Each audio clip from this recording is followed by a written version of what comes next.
for a few seconds. So Gaudiya means Vaishnavas from Bengal, or followers of Srimati Radharani. Why do we say Gaudiya? What's so important in Bengal? Why should Prabhupada has put his world headquarters in Bengal? Gaudiya Vaishnav. What's so special about Bengal? We have lots of acharyas. They took birth in Yes. Bengal. And who is the supreme personality of Godhead who took birth there? Chaitanya Gauranga Mahaprabhu. Mahaprabhu. Chaitanya Mahaprabhu. So it is only logical that we start from him. He's the supreme.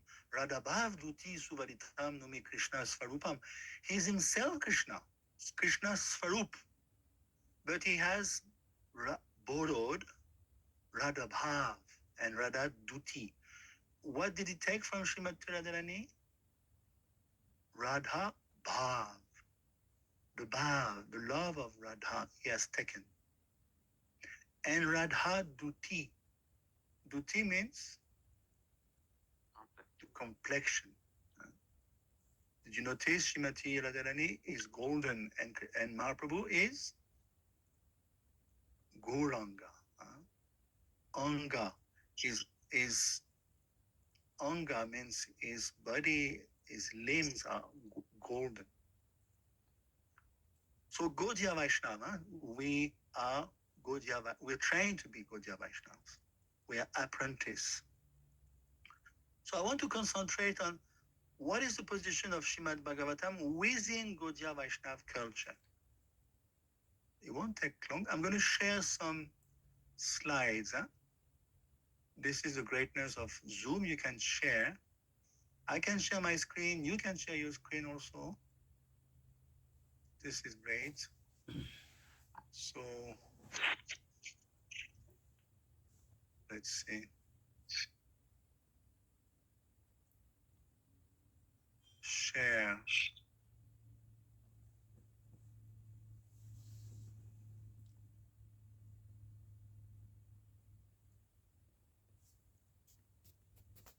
Do you think Srimad Bhagavatam has a beginning?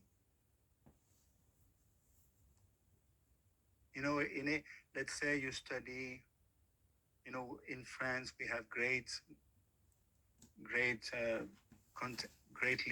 literators. They have written great books. You can trace them back in history. For instance, Voltaire or La Fontaine. But can you trace back the beginning of Srimad Bhagavatam? No. No. Just to tell you, the Srimad Bhagavatam spans over. Do you have any figure to tell me what is the span of time covered by the Srimad Bhagavatam? Any clue? The one that we have available as given by Srila Prabhupada, what is the magnitude of time that the Bhagavatam covers? Those 12 cantos. Do you have any clue? No. It was 5,000 years, 10 million years. Yes, Prabhu Mojika? It was first revealed to Lord Brahman. Yeah, so basically, if we want to throw figures at you, about 2 billion years. 2,000 millions of years. You follow? 2,000 millions of years. 2 billion. And because, as we know, the second creature is Lord Brahma, just like you and me, he lives, he's awake during the day, and at night he goes to bed. He takes rest. So when he goes to bed, when he takes rest, everything is folded, everything is withdrawn within the body of Mahavishnu.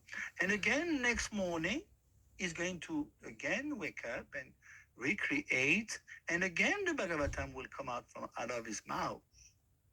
So basically, we are saying 2 billion years This is just for this particular day of today. You follow? The day of Brahma, as it is today, that is his day, it's about noontime now. Noontime. But for him, noontime means from the day he has woken up this morning to noontime, it's about 2 billion years. You follow? So we are dealing with an extremely advanced personality. So each time the Lord Brahma will wake up and go about his business of recreating the universe, again the Vedas, including Bhagavatam was written by Vyasadeva actually, will again be spoken out. So there is no trace. You cannot trace it back. The Vedas emanate from the breathing of Lord Vishnu. There's no age to the Vedas. There's no age. It's coming from the breathing of the Lord. Briyat Aryanaka Upanishad. Even Krishna in the Gita what does he say about the Vedas? Does he say that he has created the Vedas? What is the verse in the Bhagavad Gita? He's, he knows the Vedas. Yes. Vedasya Sarvam Yes. Vedu. Very good, Prabhu. He has compiled the Vedanta Sutra. The purpose of the Vedas is to know him, okay? He's meant to be known, but he doesn't even dare to say, Krishna doesn't say, I created the Vedas. Never. You will never see that verse. Because the Vedas are not different from him. And Nigama Kalpatalo Garitam Phalam, the Bhagavatam is the desired fruit of the Vedic tree, of the whole Vedic literature. If you take the whole Vedic literature, what is left today of the Vedas? Do you know what is left? Approximately how many shlokas are there? Left today, it used to be much more than that, but what is left today of the Vedas? It's about 1 lakh square. If you take 1 lakh, multiplied by 1 lakh, that's about what is left only of the shlokas, the Vedic shlokas. It used to be much more than that. Most of the Vedas got lost with time. But Bhagavatam is the desired fruit of the Vedic tree. It is the topmost fruit in the Vedic tree. No need to splay yourself everywhere. If you study Gita and Bhagavatam, that's it. That is why Prabhupada is so keen and so sharp. He gave us the essence. So Bhagavatam is definitely the conclusion. So all this to say that the Bhagavatam has been commented upon since eternity. And in the recent past, about 137 commentators gave commentaries on Bhagavatam. And when we say Srila Prabhupada, he gave his commentary, Bhaktivedanta purports, but he's the last one in the chain. You shouldn't think he's the only one. And there have been over eternity millions and millions of commentators, just like on the Gita. So now let's go back to that slide. First, I want to offer my obeisances to my different Shastra Guru, Buddhishan Prabhu, and also Kanai Krishna Prabhu is right here. He's one of my Shastra Guru. And so here we see, can you see exactly what's written there? Can you hear what I say? Yeah, Srila Sridhar Swami, the first Yeah. picture. So now we are talking about the recent past. I'm not going to quote all the acharyas. There's about 137 acharyas on the Bhagavatam in the recent past. But Sridhar Swami should be mentioned. He lived in the 12th century or so. Mahaprabhu used to say, is the pati, is the pati, is the father amongst the commentators. So definitely he has written a commentary, Bhagavata Deepika, and no one will ever dare to bypass Srila Sridhar Swami. One time, one devotee tried to bypass by telling Mahaprabhu, "Oh, I wrote a commentary better than Srila Swami." Mahaprabhu told him, "You're a prostitute." And so he's the master. He lived about 12th century, so it's 8th century, 9th centuries ago. Now this one is closer to us, Srila Jiva Goswami. Do you know Jiva Goswami? Can someone tell me who is Jiva Goswami briefly? Hare Krishna Prabhuji. Yes, He is Prabhu. one of the 6 Goswamis, Yes, Prabhu. and he is a nephew of Sanatana and Rup Goswami. Wonderful. And he is a very scholarly person, and one of the most best known scholar in the most modern age. Exactly. He is very scholarly in Sanskrit. Yes, Prabhu. So, thank you, Adhikata Prabhu. Yeah, so if you go to Benares, Varanasi or Kashi, there is a university solely dedicated to the books of Jiva Goswami. Do you know how many shloks he has written? He has written, yes, Rinishta? The books no, go ahead, Prabhu. I kind of jumped to ask a question. He has written 4 lakh shloks, 4 lakhs, 400,000, as many as all the Puranas combined. Prabhupada said he's the greatest scholar ever in the history of mankind, past, present, future. There will never be a scholar as seasoned and accomplished as Jiva Goswami. Even though Sridhar Swami is definitely,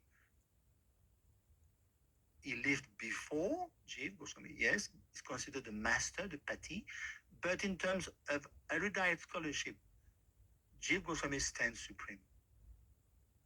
And just to tell you his exploits, he used to edit the books of Rupa Goswami and Sanatana Goswami. You know? So he's definitely the foremost commentator. And then closer to us, Srila Vishwanath Chakravarti. Someone can speak a few words on him? Hare Krishna Prabhuji. Yes. He has written the song for the Mangalarti. Yes. Wonderful. Gurashtakam, and then he has written Sarata Darshini, a commentary on Srimad Bhagavatam. He's a Rasika Bhakta. Rasika, he knows, he's the connoisseur of Rasika, of rasas. Pibata Bhagavatam Rasamalayam Muhurahu Bhavita Bhuvi Bhavukaha. It's 113, yeah? So he's a relisher, he relishes Srimad Bhagavatam. He's one of the most Rasika commentators. Srila Prabhupada extensively drew from him. As I said, there's 137 commentators. Prabhupada, I don't know if you have noticed, when in the early days, he used to draw from 11 commentators. 11.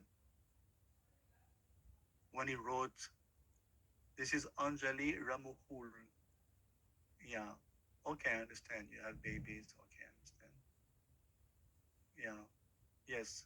She's telling us why she's studying with us. Yeah, you're most welcome, Mataji. This is Anjali Ram Tohul. Okay.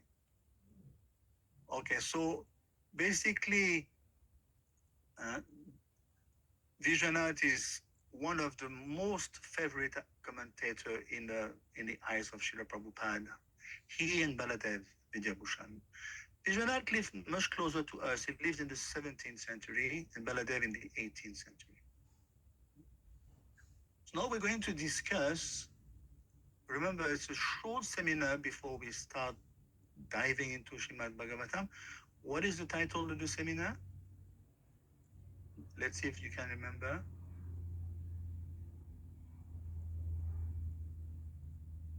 What's the name of the seminar? I talked about Gaudiya, remember? You mean the seminar that you're about? I'm about to start. I'm into it. I'm into it already. What is the position? How Srimad Bhagavatam is developed Within the Gaudiya Vaishnava tradition. exactly. So we shouldn't be thinking that the Gaudiya only have touched on Bhagavatam. No. As I told you, Bhagavatam is eternal. First, it is interesting to note Shankaracharya didn't touch Srimad Bhagavatam. Who is Shankar? Shankaracharya, is he the one who propagated the Mayavad philosophy? Yes, first of all, who is his, what is his position? Shankar is the name of? The Hare Krishna, incarnation of Lord Shiva. Yes. So he's Lord Shiva himself. And he has propagated Kevala Advaitavad. Pure. Keval means pure. Advaitavad. Non-dual Vad. But why didn't he touch on Bhagavatam? He could have, he gave a personalistic commentary to Gita. He gave so many impersonal commentators,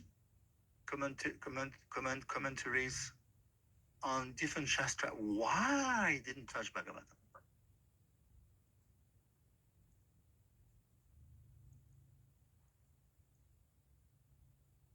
Because See, Bhagavatam is Amala Purana. pure yes, because his Lord Shiv himself, Vaishnavanam Yata Shambhu. Lord Shiv is the greatest Vaishnava. So how can the greatest Vaishnava give an impersonal touch to Bhagavatam? That's Mahaparad. Big offense. Big offense. So Shankar knows. By the way, why Shankar preached Mayavadisms? We could be asking, does it make sense? Is Lord Shiv himself is the greatest Vaishnava? Why is he preaching Mayavadism then? following the instruction of the Lord to For what? elevate the consciousness of the followers of Buddhism. Yeah. See, there's a verse. There's two verses in Padma Purana. It says, trying to remember those verses. Mayavadam Asat Shastram. Yes. Mayavadam, first of all, let's hear the verse that Lord Vishnu spoke to Lord Shiv. This is important, Padma Purana. Nisvagame kalpitestvam cha janam mad vimukan kuru mamcha gopaya yenasyat shrishti eshotaru tara. This is Lord Vishnu speaking to Shankar, Lord Shiv. Make the general population averse to me. Averse means against me, by imagining your own interpretation of the Vedas. Also cover me in such a way that people will take more interest in advancing material civilization just to propagate a population bereft of spiritual knowledge. Can you imagine? Lord Vishnu is telling Lord Shiv, you please bewilder people. Make them averse to me. Isn't that bewildering in and of itself? Lord Vishnu is telling Lord Shiv, you go on earth. When did he come, Lord Shankar? Which time?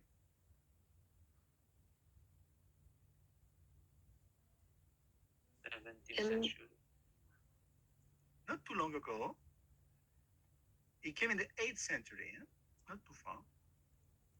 Why Lord Vishnu is telling Lord Shiv, you please bewilder the populace, bewilder the people. Is that nice? Is it a nice gesture? no, I think Lord Vishnu, he always wants the jivas to come, like Krishna always wants the jivas to come back to him. Yes. But those who wants to enjoy independently of Krishna deny the supremacy of Krishna. So Krishna has to help them to do so. So this is, this is one of the reason that he advised Shankaracharya to write commentaries in such a way that these jivas will go away from him. Yes. And I will explain, but first I want to quote another verse from Padma Puran. This time Lord Shiv is telling his wife. Who is the wife of Lord Shiv? Parvati. She's got millions of names, Durga, Parvati. This is what he told her. In the age of Kali, I take the form of a Brahmin and explain the Vedas through false scriptures. Asat Shastram. Mayavada, Asat Shastram. Asat means non-substantial, befooling Shastra. He has propagated befooling Shastra in an atheistic way. Nastic means atheistic. Similar, akin to Buddhism. Shankar was he was a secret worshipper of Lord Buddha. Don't forget. Why Lord Shankar come? Because prior to Lord Shankar, who came? Lord Buddha. Yeah, the second Buddha. Remember, there were two Buddhas in Kali Yuga. The second Buddha is a Jiv, Gautam Siddhartha Buddha. He came 6 centuries before Christ. And where did he propagate?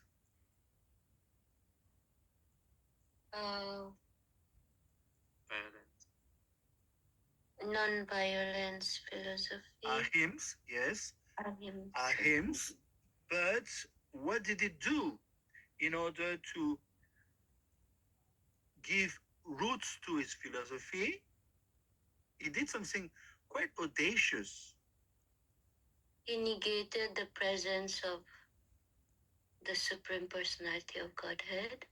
He denied the Vedas. Can you imagine? He told no. Why did he deny the Vedas? You don't follow the Vedas. Because people were misusing Vedas. On the name of Vedas, they were committing violence. Exactly. They were offering animals in the fire, in the yagya, and they would eat the animals. They would make meat. They were meat eaters. Can you imagine? So Lord Buddha came, he's a Shaktivesh. He's indirect Shaktivesh. And he played a trick on them. He can do so. Is Shaktivesh, empowered incarnation. He told them, you reject the Vedas, because he wanted them to stop their nonsense in the name of the Vedas. You follow? And he propagated ahimsa, non-violence, and he was backed up by King Ashok. In those days in India, Emperor Ashok was very powerful, and he became himself a Buddhist. That is why Buddhism was rampant in India for 14 centuries, from -6 to +8 centuries. You follow? So Buddhism was extremely rampant in India, so much so they had removed Lord Jagannath in Puri. They put Lord Buddha on the altar. So we cannot deny that. You have to understand, and I'm trying to draw to that now, there's a whole, it's building up. It's building up, starting from Lord Krishna. Lord Krishna came, is the Supreme Personality. Then shortly after his departure, it's beginning of the Kali Yuga kicked in. The kingship started to fall down into heavy Maya. The Brahmins become Kalichalas, Brahmabandhu, false Brahmins, Smarta Brahmanisms, etc. So then Buddha came to stop the nonsense in the name of the Vedas. He rejected the Vedas, okay?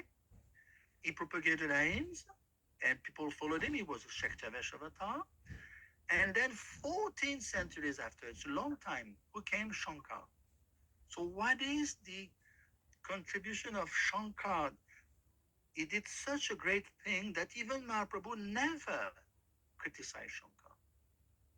You will never see Mahaprabhu criticizing Shankar. Why?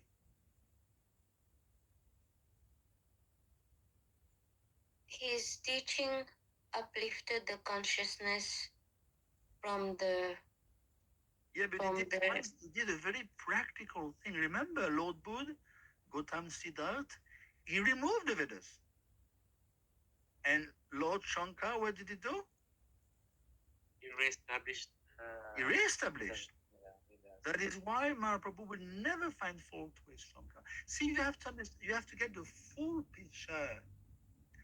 From Krishna, then there's two Buddhas, then Jesus Christ, then Shankar, then Ramanuj, then Nimbak, Madhva, then Mahaprabhu. You understand? It's the Acharya, they know what they are doing. They are building up the, they are building up, they are heralding the advent of Mahaprabhu.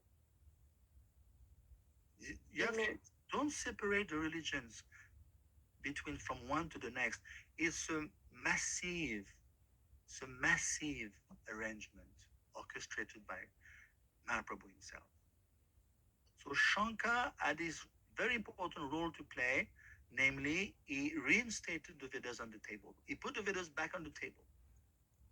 But of course, he didn't, you cannot go quicker than the music. What did he do? He put the Vedas back on the table and he gave to it a strong, very strong, Keval Advaitavad, very strong Mayavad, impersonalistic slant to the Vedas, as told by Vishnu. So Shankar is not at fault. You cannot criticize Shankar. Which song did he write, Shankar? What is the famous song of Shankar? In Jai Puri. Govindam. Huh? Moshika? Prabhu? Bhaja Jagannath Govindam. Swami Nayana Oh, Patugami yeah. Bhavatume. Is that a Mayavadi song? no. So Shankar himself wrote that song. You follow? So don't find fault with Shankar. When he was leaving his body, he told his disciples, Mudhamate, you are mudas. You are stuck in prefixes and suffixes. Bhaja Govinda, Bhaja Govinda, Bhaja Govinda, Bhaja Govinda. The real nasty fellow is not Shankar, is Sadananda Yogendra. Sadananda Yogendra. He wrote a book, Vedanta Sar. In that book, he promulgates heavily Mayavadism. Shankar is not guilty. That particular fellow, his disciple, Sadananda Yogendra, he did a lot of nonsense, a lot of nastiness. Again, it was meant to happen. So let's go back to those slides. So again, we shouldn't be thinking that only the Vaishnav can touch the Bhagavatam. Shankar didn't touch it. He didn't want to make offense. But unfortunately, Chitsukacharya and Punyaranya, they are Mayavadis, they gave commentaries on Bhagavatam. Can you imagine? That's the Mahabharata. Those two gave commentaries, Mayavadi commentaries on Bhagavatam.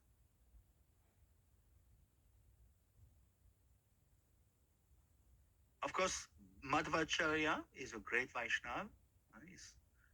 He lived in the 12th century. He gave a commentary, Bhagavat Tatparya Nirnaya. I'm just telling you the main commentators. Vopadev is a great devotee also. He gave a commentary. Hari Lilamrit, Muktafalam, Paramahamsya Priya, Sridhar Swami, I told you, is the master, is the pati. We should never forget Sridhar Swami. Mahaprabhu was had a great esteem for him. And then closer to us, I told you, Vishwanath, Baladev Vidyabhushan, Bhaktisiddhanta Sarasvati Thakur, the guru of Prabhupada, Ananta Gopal Tatya, Sindhu Vaibhav Vriti.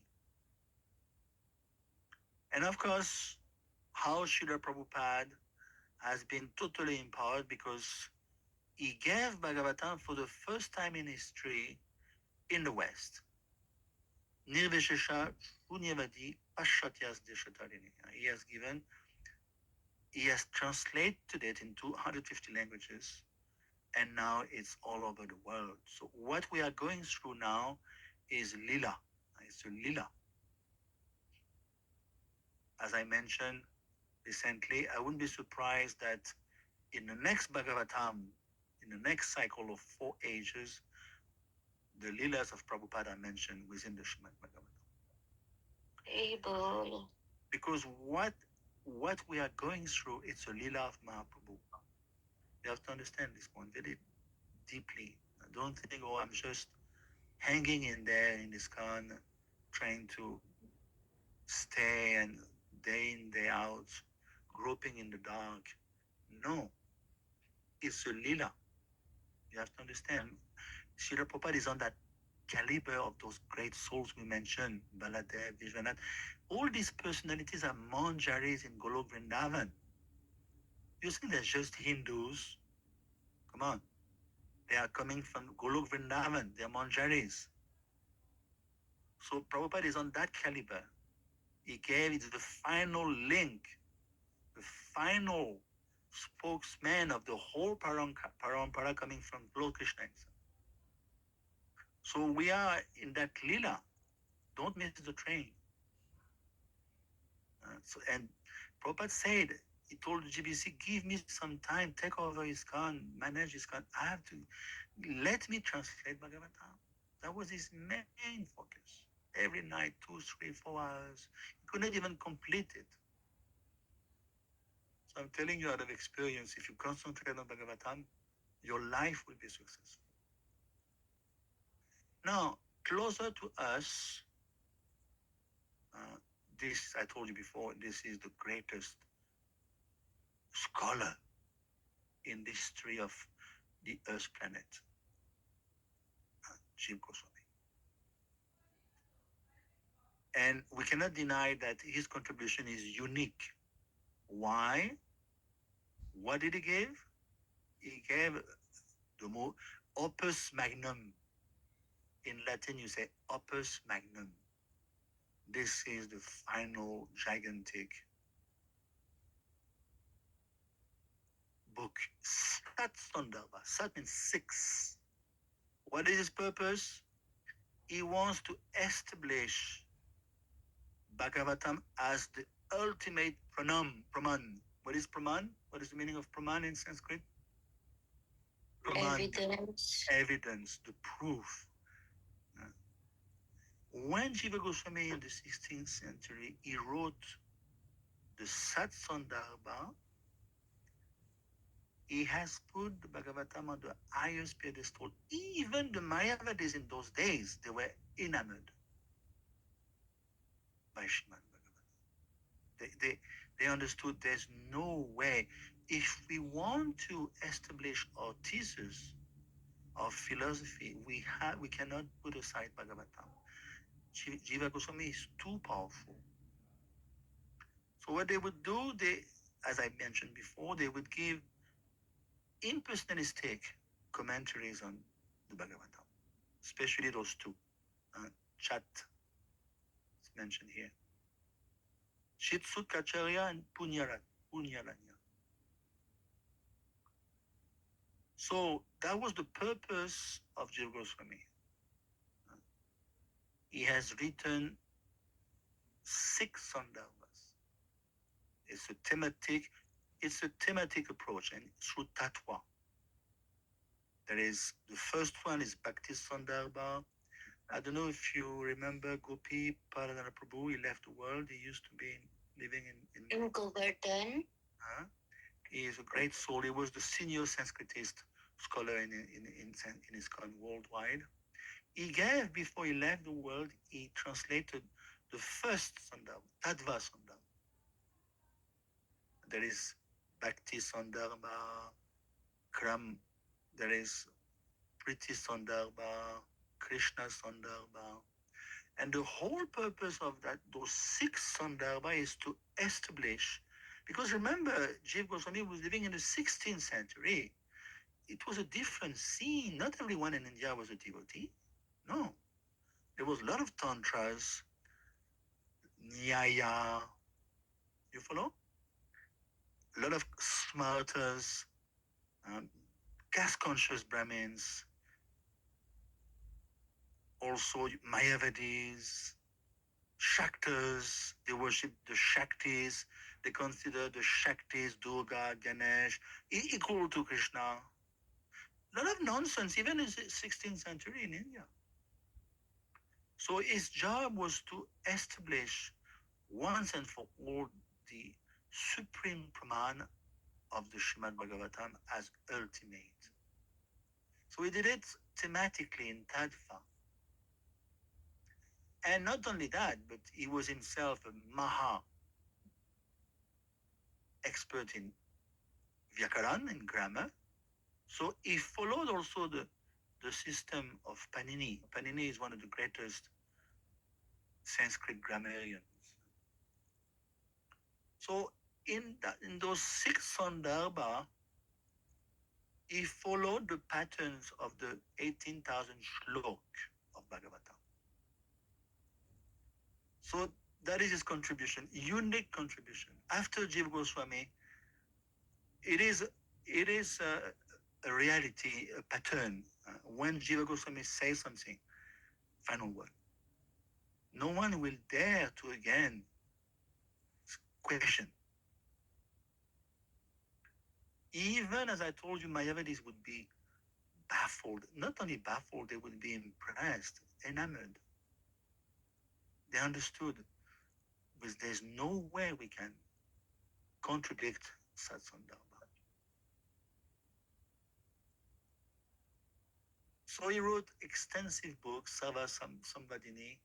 As I told you, 4 lakh Sanskrit shlok he composed. And he gave commentaries on the 10th canto. How big is the 10th canto compared to the whole Srimad Bhagavatam? Is it 1/4? 1/4. There's a verse I'll show you in Garuda Puran. Can you see my screen? Yeah. Can someone recite the Sanskrit, this beautiful shlok glorifying Bhagavatam? Artoyam Artoyam Brahma Sutranam Bharatartha Vinirnaya Gayatri Bhashya Rupo Sho Vedartha Brindhitaha Purananam Samaropa Shakshad Bhagavatoditaha Dwadasa Skanda Yuktoyam Sata Vicheda Samyutaha Granto Istadas Sahasra Srimad Bhagavata Vidaha. Thank you. So it's coming from Garud Puran. Listen to this verse. You cannot practically, this verse encapsulates the essence and the magnitude of Srimad Bhagavatam. The meanings of Vedanta Sutra is present in Srimad Bhagavatam. The full purport of Mahabharata is also there. The commentary of the Brahma Gayatri is also there. And fully expanded with all Vedic knowledge. Srimad Bhagavatam is the supreme Puran. It was compiled by the Supreme Personality of Godhead in his incarnation as Vyasadeva. Don't forget, who is Vyasadeva? in this age? Is literary incarnation of Krishna himself. Yes, is Sakshat Darit. We sing in the morning, Sakshat Darit Vena Samasta Shastra. Is Sakshat Darit. Is directly Lord Vishnu. In other ages, yesterday is Shaktivesh. But in our particular age, Lord Vishnu himself came. It's not Jiv, it's Vishnu. So he knows. He himself has written Bhagavatam. You follow? So this is Bhagavatam is compiled by God. Gita is spoken by God, but Bhagavatam is compiled, written, handwritten by Krishna. You follow? How can you go higher than this? There are 12 cantos, 335 chapters, 18,000 shlokas. And out of 335 chapters, 90 chapters go to 10th canto. So Prabhupada gave Krishna book, which is a summary, very succinct summary of the 10th canto. But if you look at the full-fledged deployment of the 10th canto, it's 4 cantos. You have seen? 10.1, 10.2, 10.3, 10.4. It's huge.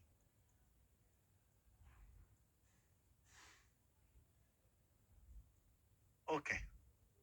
So this is contribution of Jiva Goswami. He has written Gopal Champu. I mean, he has written enormous amounts of books. Krama Sandarbha. Because, as I said, Sat Sandarbha is not written in a systematic way. It's written in a thematic way. So to facilitate the listener, he has written another book, Krama. Krama means order in Sanskrit, sequential. So he has written Krama Sandarbha to facilitate people like us who are novices. We are brand new babies. So to facilitate, he has written Krama Sandarbha. He's given a commentary on practically each and every verse of the Bhagavatam.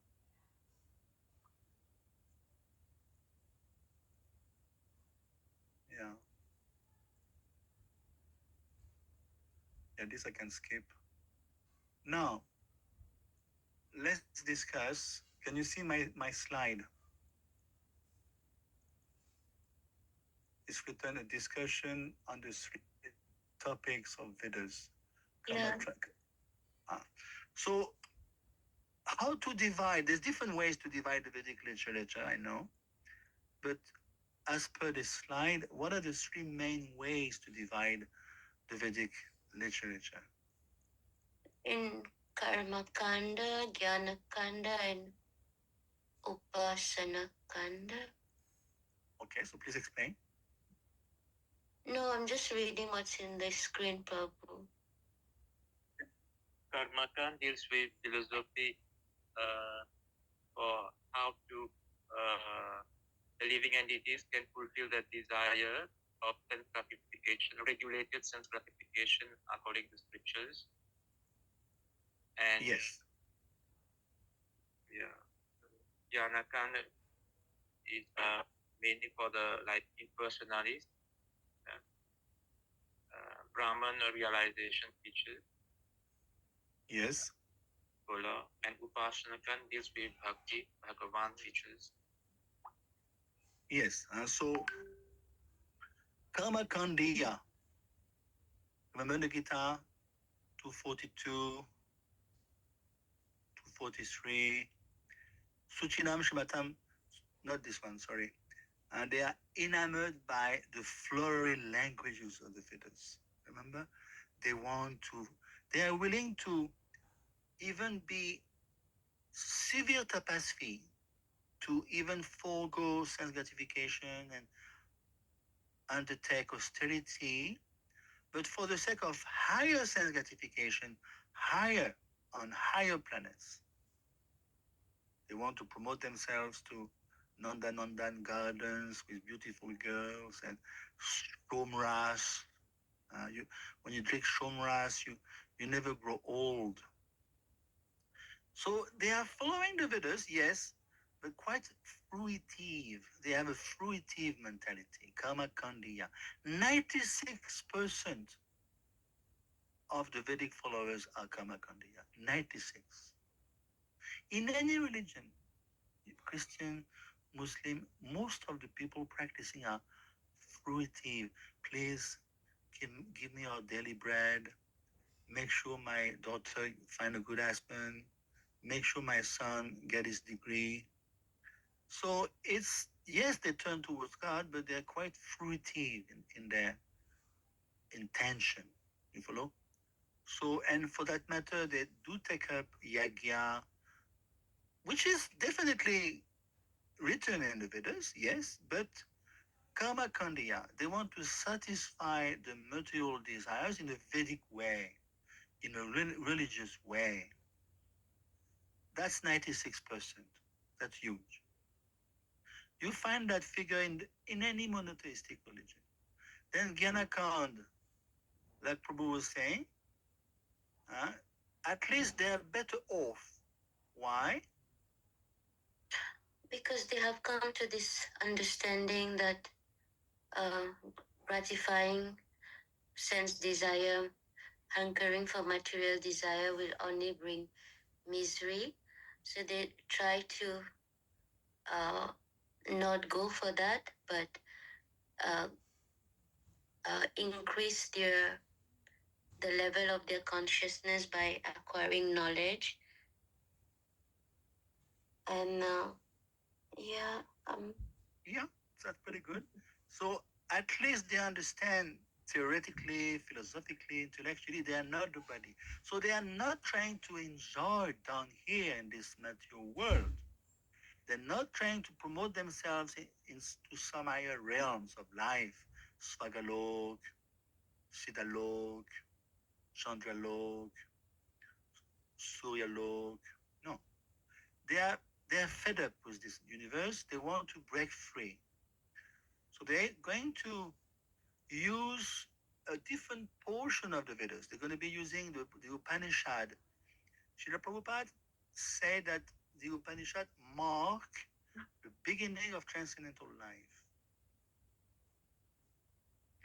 But if you look at the Upanishads, oftentimes they have an impersonal slant to them. Did you notice? Even the Sri Upanishad, just imagine the Sri Upanishad without the commentaries of Prabhupada. We could have easily been swayed by an impersonalistic rendering. You follow? Because that's the purpose of the Upanishad.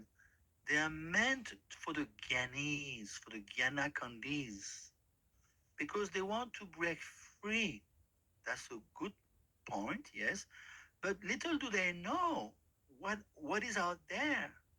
Krishna say in the Gita 8:20 that beyond this vyakta, on off, this material world is on and off, on and off, on and off.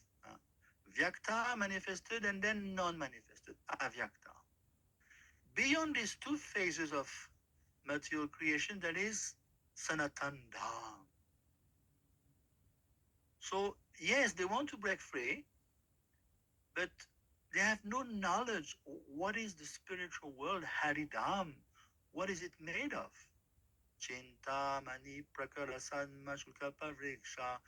No, they're not aware of these Bhakti scriptures. So better off than the Gyanakandis, you find Upasan Kand. What's the meaning of Upasan? It means to worship. Being closer to God. Asana.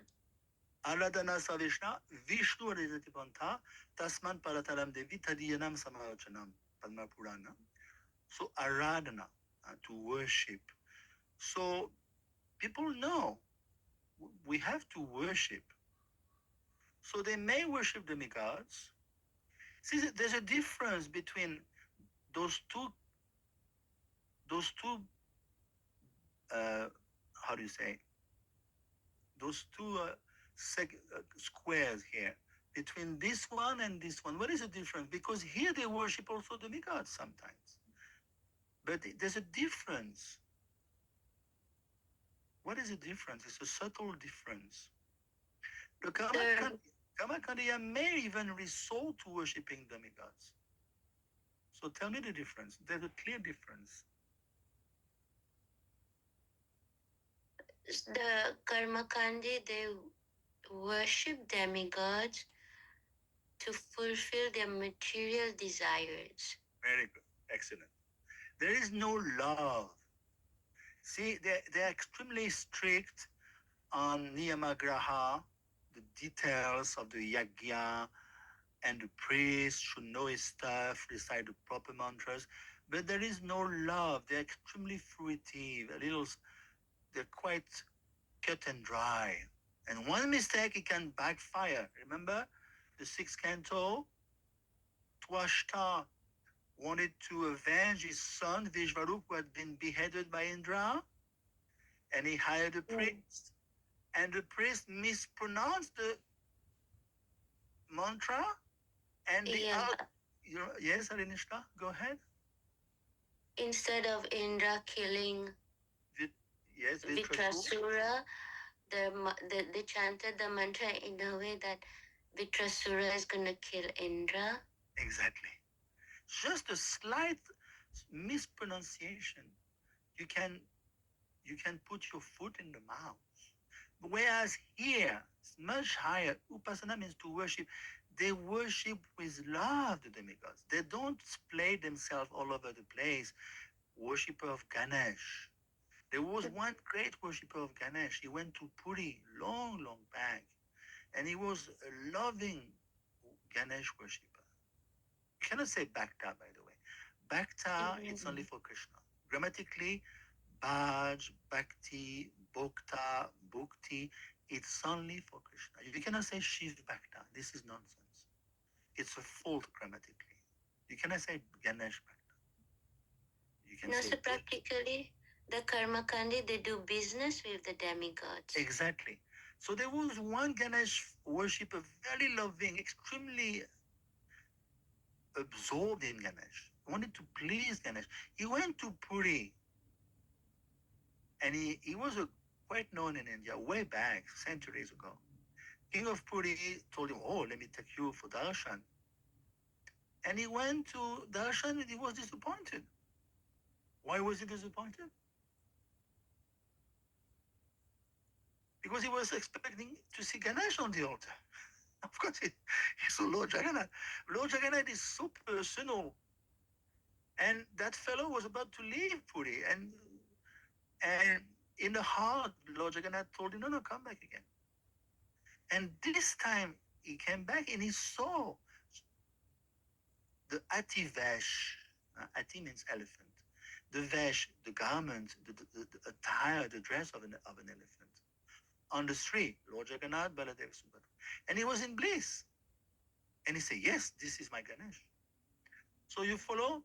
Lord Jagannath knew this person is a real Ganesh worshipper. So they are Upasana Kanda. What do they want? They don't want fruitive activities, be promoted to Svagalok. No.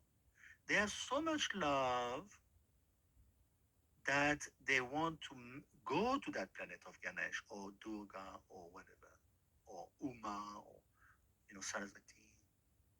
But as they do so, the verse is there, I just quoted the verse, Padma Puran, Aradhana Savesham, Vishnu Aradyate Panta.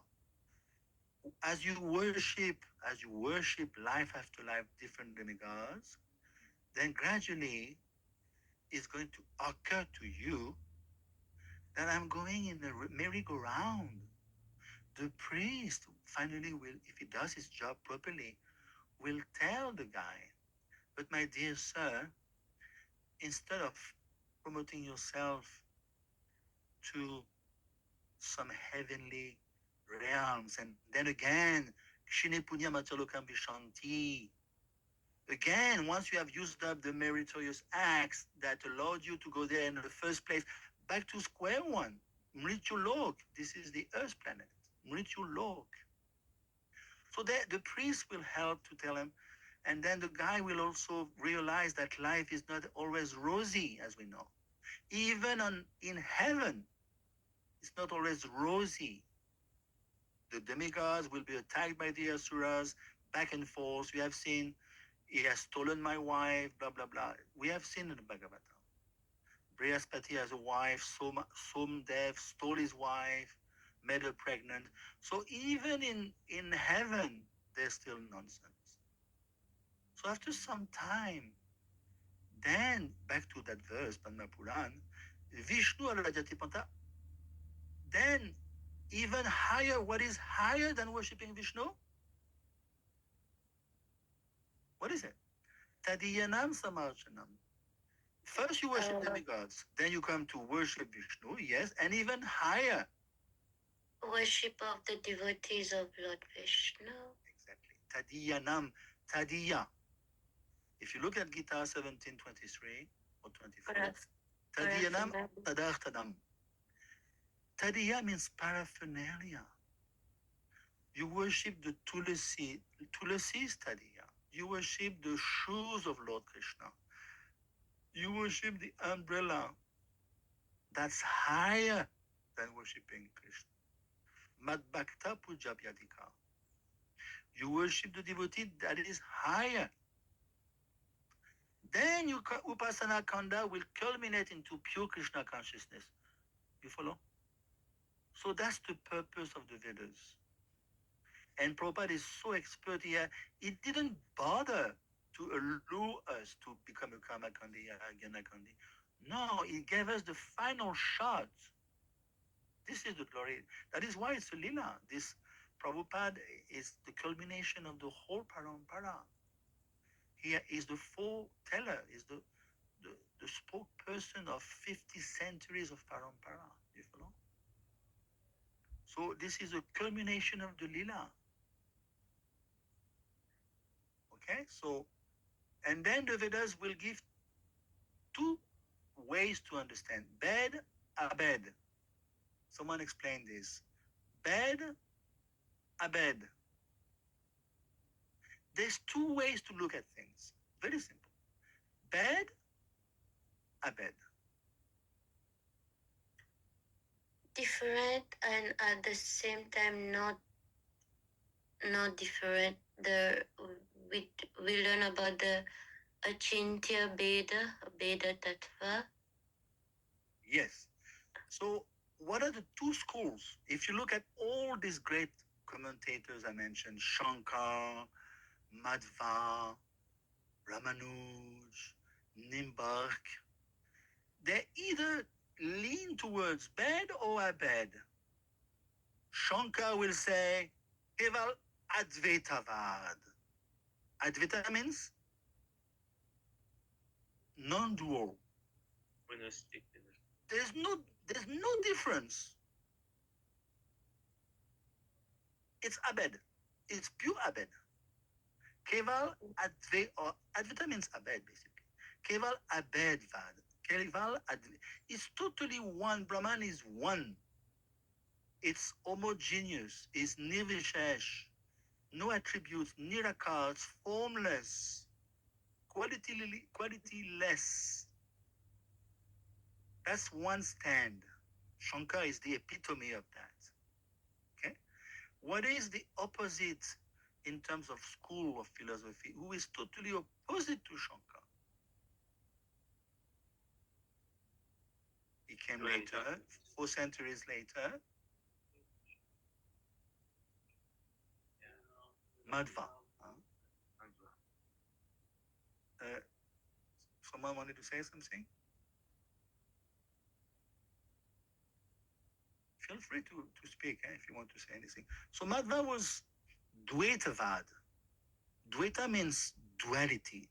There is absolute bad difference between the Jiva and Paramatma. There's absolutely no similarity. They're totally different tattva. So one Shankara is telling, no, everything is one, Keval, purely one. Everything is Brahman. The Jiva is Brahman, Nature is Brahman, Krishna is Brahman. There's no difference. Bas. So Prabhu, the conclusion of the the conclusion that we are all God comes from this. Yes, yes. And the opposite, the total opposite to Shankar was Madhva. In the 12th century, he promulgated Dvaitavad. Dvaita means duality. He's going the other side of the scale, totally 180 degrees across. Extreme. And now, what did Mahaprabhu do? He will come to the middle, teaching us this Achintya Veda, Veda Tattva, quality, different and same at the same time. Exactly. So give an example. I want you to give an example. I can give it, but I want you to participate more. Take something on your table now. Explain to me why it is at the same time different from Krishna and at the same time non-different from Krishna. Take anything on your table, a book, a mic, and explain to me. The Sanju impersonal wants to. form, the impersonal form comes from the personal form of the Lord. So it's both Advaita and Dvaita. Moshe, Yes? Someone else wants to speak because I noticed it's only Harishna and Moshika. They're like, of course, they're quite steeped in philosophy. no, they're new, so they're getting They're a little used. shy, perhaps. But Adhikar he stepped out already a little bit. Take anything on your table, Prabhus and Matajis. Yes, Prabhuji. So explain to me how anything you can look at, this book, this bottle, I've got so many things on my table. Tell me why it is different and non-different Okay. from God.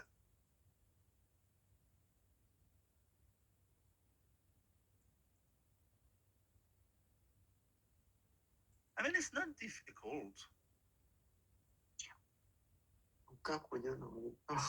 Yes, Prabhu? Sanju, yes, Sanju wants to say, I might help him with the English. Okay, go ahead. The quantity of a drop of water and the seawater is not Quality quality is the same, but quantity is different because sea is as the ocean much water and a drop of water is just a drop, but the quality is the same. Yes, that's a good start. So let's take this mic. I've got a mic here, beautiful mic. Someone offered it to me. In one sense, I can say this mic is God. It's not philosophically wrong if I say this mic is God. It's non-different. Why is that correct if I say this mic is God here? Because Is it correct or not? Yes, Prabhu, it's correct. So please explain. You have to ascertain your claim. Because the elements with which the mic is made, it's an energy of the Lord itself. Very good. And what is the verse in the guitar? Deviation. Yeah, but more precisely, Bhumira Punarovayu, Kamadobudevacha, Ahankaratiyame, Binna Prakriti Ashtada. Binna Prakriti Ashtada. Binna Prakriti Ashtada. Those 8 Ashtada are Binna. They belong to me, but they are Binna. Binna means separated. Binna Prakriti Ashtada. So this mic is what? Bhumir, it's earth, water, Panchamahabhut, yes. Earth, water, fire, air, ether. There's mind. The guy who has created this mic is intelligent. He has a mind. He has been using his mind. There's an intelligence, definitely. There is ego. He's going to put a patent. He's going to buy a patent on this mic. He doesn't want that mic to be stolen by a competitor. So there is everything. There is ego, there is intelligence, there's mind, there's Pancha Mahabhut in this mic. So Binna Prakriti. Krishna says it belongs to me. But am I going to start worshipping, offering dup, deep, and shama to the mic tonight? No. No. But technically, philosophically, this mic is God. Shakti, Shakti Matayo Abedda. Vedanta Sutra. Shakti, Shakti Matayo Abedda. There is no difference between Shaktimam. Shaktimam means the possessor of the energies, and the Shaktis. You cannot say there's a difference. Just like the heat and the light of the sun, you cannot say it's separate from the sun. No, it is part of the sun. But again, this mic is God, but it's also different from God. Goloka Nivasati Akilatma Bhuta. Krishna is in Golok. He's there in the mic in the form of the transformation of energies. Whatever you see around you is a transformation of energies. You follow? Tejo Valimilam Yata Vinimayu Yatra Kasagam Mrisha. What is this world? This universe is a transformation of the modes. Everything is a transformation. The house, your body, sadvikar, we take birth, we grow, there's stationary, then we beget children, we want to have children. It's a strong impetus. Utti, Uttaya, it's a topic of Bhagavatam. We want progeny. And then again, dwindle, and death. Sadvika, everything is going through that, except the soul and all the Vishnu Tattva.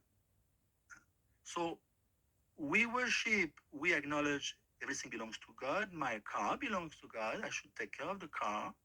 My house, my vacuum cleaner, it belongs to God. So I'm going to use it. I'm going to take care of my vacuum cleaner, my screwdriver, everything. Transformation of energy, Bhumira Punalovayu. But when it comes to worshipping Upasana account, and we are now into Krishna consciousness, we worship the Shaktiman. Krishna. Krishna is the supreme, the last word, the fountain head. And to be more precise, we worship. Who is more important, Mahaprabhu or Lord Krishna? I guess Mahaprabhu. Yes. Bear in mind, in this age, if you skip Mahaprabhu, you're doomed. Panchatattva Maham Krishnam Bhaktarup Swarupa. If you skip Mahaprabhu, you are doomed. You cannot go back to Krishna. You cannot even advance in Kali Yuga without the mercy of Panchatattva. Radha Krishna is Braj Bhakti, is Prem Braj Bhakti. I don't know about you, if you're there, but I'm not there. So the best shot, Yagir Sankitan Prayer Yajanti Hi Sumedasaha. Those who are Sumedha, extremely intelligent, Yagir Sankitan Prayer Yajanti Hi Sumedasaha. Kaledosh Niderajan Ashtieko. Those who are very intelligent worship Mahaprabhu and Panchatattva. Otherwise, the door is closed. It's very simple philosophy. You cannot bypass the Panchatattva in Kali Yuga, especially this Kali Yuga. And Mahaprabhu has concluded, my Guru Maharaj used to say, the four sampradayas are the four pillars of the house. What are the four sampradayas? Briefly. The four Sampradayas, Nimbark, Sri Sampradaya, Yes. Rudrasam. Sanju, you want to say? Rudra Sampradaya, Very good. Brahma. Yes, that's it. You got it all. And Mahaprabhu, my Guru Maharaj used to say, he has put the roof on the four pillars. So we cannot say, Mahaprabhu has taken 2 points in each sampradaya. but the roof is Mahaprabhu. Achintya bed, he has reconciled everything. Those who claim bed, everything is different, like Madhva. Those who claim abed, everything is one. Example, Shankar. He has reconciled. Don't fight. Mahaprabhu told them, don't fight. I'm going, like children, don't fight. I'm going to reconcile everything. This is the supreme personality of Godhead. He's not, be careful, huh? He's not Om Shakale. Do you think Mahaprabhu is Om Shakale? Om Shakale means Om Sh, No. just a Guna avatar, just a No. Yoga avatar? No, Be he's careful, huh? In other Kali Yuga is Om Shakale. In this age is Radhabhav Duti Suvaditam Nomi Krishna Svarupam, is himself Krishna Svarupam. Don't fall into the trap. So, Yes. Prabhu, so do we understand that Sima Prabhu, he came recently, like 500, around 500 years ago. So, while you're explaining very scrutinizingly and nicely about the different school of, you know, Sankaracharya teaching, everything is one, and then Madhvacharya, everything is different. So, just 500 years ago when Mahaprabhu came, so after those who are recipient of the teaching of Lord Mahaprabhu, so means we are the only one to receive the roof on the top of these four pillars. I mean, I feel very fortunate when I could see so much. You see different personalities coming, giving different philosophies, confusing and bewildering. But ultimately, Mahaprabhu comes and reconcile everything, and practically. Yes, I understand the gist of your question. It's quite a sanguine question. So in the Rig Ved, original Ved, Rig Ved, Shruti, there's a verse that says, ask in this Kali Yuga, as it progresses, the four sampradayas will merge into Mahaprabhu. Again, Rudra Sampradaya, Brahma, then Nimbak, and Sri Lakshmi, Sri Sampradaya. So they will merge, because even you have to understand those four stalwarts, they're called Samspataka Acharya. Ramanuj for Sri Vaishnav, Madhva for Brahma Sampradaya, then Vishnu Swami for Rudra Sampradaya, then Nimbak for Kumar Sampradaya. They met Mahaprabhu in trance, in Samadhi, way before Mahaprabhu came. During their own time of existence on this planet, they met. And when they saw Mahaprabhu, they say, we surrender to you. To hell with our philosophy. They were even willing to relinquish their own system of school of thoughts. Mahaprabhu said, no, you carry on. You carry on your dutifully, diligently, you propagate your school of philosophy. That I want it this way. Then I will come and culminate the whole thing. They were already willing to forego when they saw the beauty of Mahaprabhu. Even the Muslim in India in those days, in 20 minutes, they will be on their fours, begging Mahaprabhu, can I take initiation? This is the power of Mahaprabhu. In 20 minutes, the Muslim will be on their knee, begging for initiation. What to speak of great Mahabhagavat, Samspataka Acharya, they would surrender Mahaprabhu on the spot. Mahaprabhu said, no, you carry on. I will parachever in French. Huh? So I will put the roof on the four pillars. Don't go too fast. Don't go quicker than the music. Okay, let's carry on.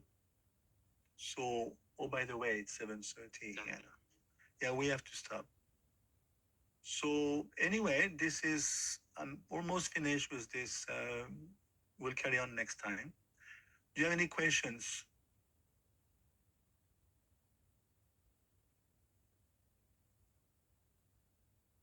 I'm quite aware that from what I could gather, for all of you, it's more or less the first approach. So don't feel intimidated. We're going to break the ice as we move along. And there's no bizarre or neophyte questions. We are on the same boat. Don't think, oh, I cannot speak. No, it's not like that. And I have a great fondness for Mauritius. I used to live there. So I think I pretty much covered whatever I wanted to say.